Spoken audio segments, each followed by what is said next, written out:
The Valley real estate market is showing no signs of slowing down. There are things both buyers and sellers need to be aware of to protect themselves in this kind of market.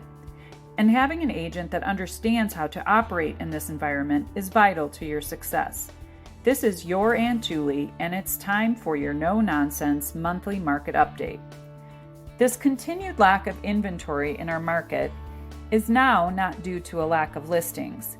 It's due to a huge increase in buyer activity related to attractive low interest rates, growth of Valley population, and outside investors looking to increase their portfolios.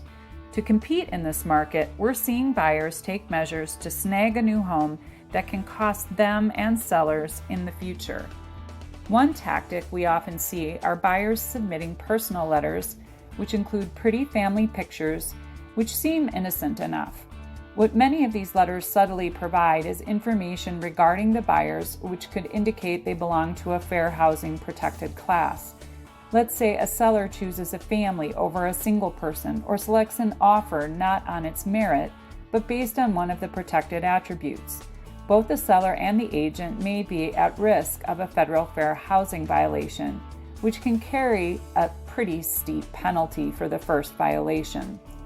Buyers and their agents and selling agents and their clients should be very cautious about offering or accepting personal letters.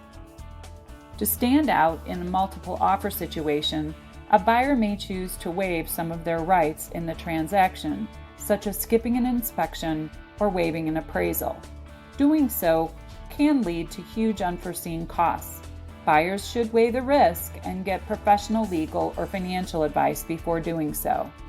And speaking of appraisals, sellers asking for higher prices in a growing market is not unusual, but if the buyer is getting a loan, the house will have to appraise for at least the sales price.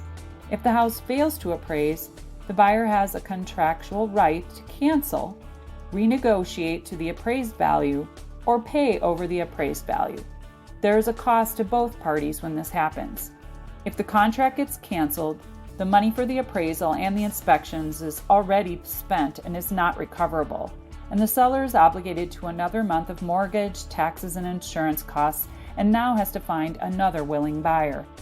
In the case of an FHA or VA loan, that appraisal stays with the property for up to 120 days with an FHA or up to 6 months with a VA loan, and can hamper future FHA or VA buyers as well.